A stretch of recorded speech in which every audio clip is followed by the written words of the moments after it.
This here is Toro. He's had guest appearances in games like Little Big Planet, Hot Shots Golf, PlayStation All-Stars Battle Royale, and Astro's Playroom. But many people don't know the history of the character. This is because the Doko Demo Issyo series is primarily exclusive to Japan. It originated on the PlayStation in 1999, and was one of the major games promoting the Pocket Station. It's a memory card where certain software from PlayStation games could be downloaded and played on the go. So because Doko Demo Issyo played similar to a virtual pet game, players could pick their character, take care of them on the PlayStation, and then transfer them onto the Pocket Station to continue. It wasn't long before the series shifted its focus to its most popular character, and evolved from virtual pets to a number of different games. Since then, Toro pretty much became the mascot for PlayStation in Japan. When the series turned 10 in 2009, Sony was more than ready to celebrate with the release of Toro Let's Party for the PlayStation 3. The game was released in Japan, but also in other Asian countries like Hong Kong and South Korea, and it's one of the first games in the series to be translated into English. It might be awkward, broken English, but if you're interested in the series and don't speak Japanese, it's probably the perfect entry into the world of Toro and Doko Demo Issyo. Toro Let's Party is a collection of minigames. Honestly, some of the most mediocre to worst minigames you will ever play.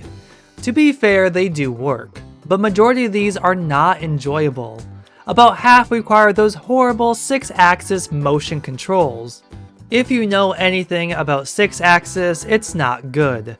Definitely not a new major way to play like Sony wanted, and they pushed this hard. There are exceptions for simple games like Flow and Flower. This works perfectly. For Toro Let's Party, it takes practice to win these games with these controls. Before you dive into any of these minigames, you need to unlock most of them first. This is where the game's story comes in. Yes, there is one, and maybe doesn't look as engaging, but let me tell you, if you stick through with it, this is one crazy story. It picks up sometime after the original game. Toro has a dream to become human and wants to seek out the Crescent Scar cat to make his wish come true. In order to do this, Toro needs to fill up a memory book full of thank yous from people he's helped. Aiding him is a black cat named Kuro. He loves beer, money, and women, so it's a major contrast to the somewhat innocent Toro. They often clash, but do form this caring friendship that becomes quite touching in the end. The two travel Japan as they meet a number of wacky characters, including the core 4 from the original game. Often these characters need help, and Toro's glad to be of service. He has an outfit for every occasion. From punk to baseball, he even has a bowling pin outfit just because he can. Everyone Toro helps not only grants him a thank you, but also teaches him a lesson on helping people. It's a cute little charming story, but like I said, this story is crazy. Somehow it goes from happiness to despair, then the story takes an unexpected dark turn. Toro is oblivious when walking across the street and gets hit by a truck. He seemingly dies and ends up in limbo. Of course, Toro doesn't actually die, it's not his time to die. But then we get the silhouette of his parents, who Toro never knew. They have a conversation, they know him, but he doesn't, yet they're familiar. And I swear, even through broken English, this damn scene stirred my emotions.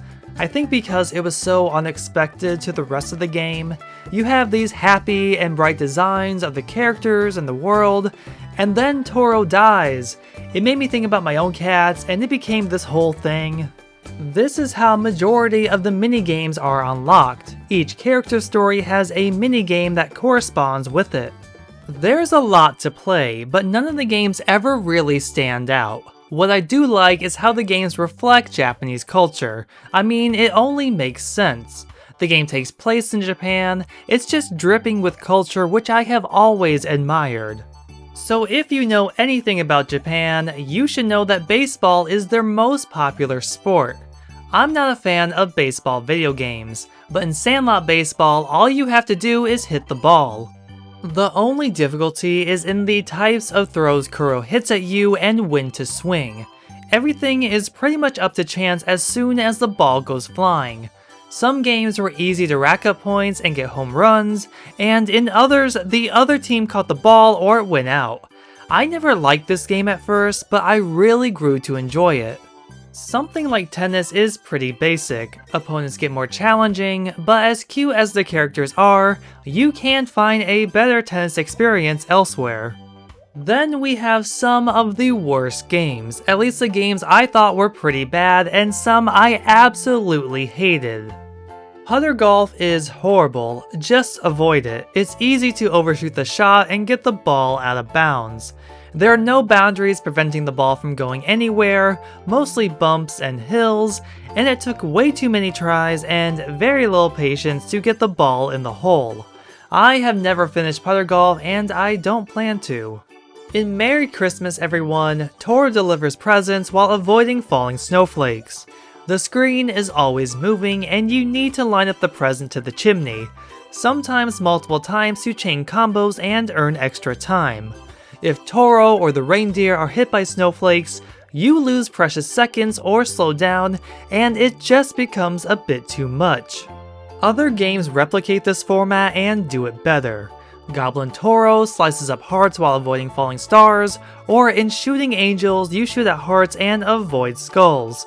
Yes, it becomes crazy, but neither are as bad as Merry Christmas Everyone. Racer Toro is very short.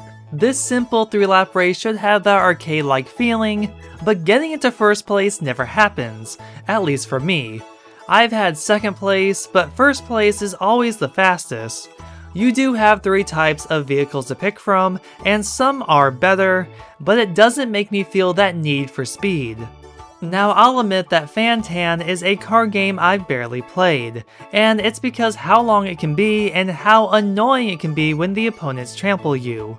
But that's never as slow as Where Is Your Home? It's one of those tile-based puzzles where you have to use the horrible motion controls to move everything around.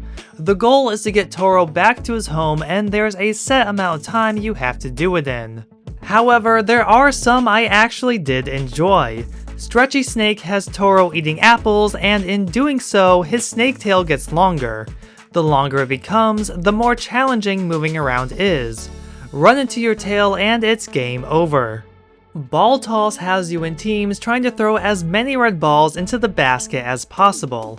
Pick up a ball pressing circle and throw up with a controller. The game wants, or I should say needs you to go fast, but it won't let you. Regardless, it's still a really good time. Any of the rhythm games are easy to play. Punk Toro, Bond Dance, and Dancing Toro, whether that's with the face controls or the motion controls, they're all fairly simple. Maybe the only one I had trouble with was Ukulele. Pressing the buttons and strumming with the analog stick didn't quite click right away. At first, I didn't like rolling the big red ball. It is slow, but I learned to like it. Trying to make it down and then curving around the pole and going back, trying to go faster than your opponent, it requires both skill and patience, yet you need to be quick. We then have a classic, Whack-A-Mole. Basically, anything that pops out, hit it. Even with controlling both sides, this is fun and it gets pretty crazy the faster it gets. Now we get to some of the motion games. If this was maybe released a year later when the PlayStation Move came out, they could have made some good games. But with the Sixaxis, it takes a lot of practice trying to figure out how to make this work. It's like pulling this tablecloth out, it's very finicky. It takes a number of tries to nail this, and once you do, there's a new object to figure out. I guess you could say I felt more frustrated trying this over and over again. Parlor Tricks has the same idea. Toro balances objects on his head for the longest time possible. It's probably the perfect type of game for this control, but even when you hold the controller horizontally, it doesn't always work. But for every stage I passed, it did feel really good. It's easy to jump over obstacles and swim fast in carp flying upriver. Meanwhile, Inaba White Rabbit has Toro bouncing rabbits off of him, across water and back onto land. Don't let any of them hit the water or you lose a life. It gets crazy, but I was able to last the entire game and get every rabbit across no issue. Bowling works better than I thought it would, but I still would have preferred a standard way of playing. Motion controls can be too unpredictable, and in this case, that's what it feels like.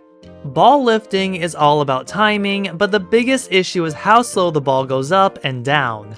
You're trying to get as many lifts in a short amount of time, but it feels near impossible to do.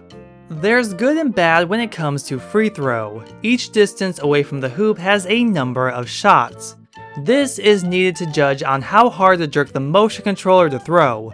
You'll get a rhythm going, but it's all going to crash the further back you go. These minigames have great ideas, but if it's a party, every game should feel fun and frantic. That first time I played any of these, many I did not like. My mind has changed the more I played, but that first time just wasn't enjoyable. I should have that feeling to want to play more and do better every time. But usually the outcome could go either way because of the controls or poor game design. Toro Let's Party does score you on your performance, the highest score being a triple S. Ultimately, this is just for self-pride, or if you do trophy hunt, there's a trophy waiting for you to triple S every single minigame. And good luck, because some games are easy, and some are just downright impossible. Really, these games are a mixed bag, and I didn't even talk about all of them. Some are good, some drag on, others are just plain bad, and this game deserved better. The irony about Toro Let's Party is that it's one giant ad for another game that followed called Weekly Toro Station. At the very end of the story, Toro and Kuro decide to team up and start a news program to learn about the human world. So Weekly Toro Station was a weekly news program that debuted in 2009. It featured topics like PlayStation games and anime, it had minigames to play, and you could decorate Toro and his apartment. The game was later shut down in 2013. Toro Let's Party may not be the worst party game on the PlayStation 3. It certainly isn't a standout either. The intention is there to celebrate this important milestone, but the execution isn't. Basically, you come for the charm of Toro, his friends, and the story, but suffer through the rest of it. Let us know down in the comments, have you ever played Toro Let's Party? What are your thoughts on the game? Be sure to like, share, subscribe, and ring that bell to be notified about future content. Thank you for watching, and I'll see you in the next video.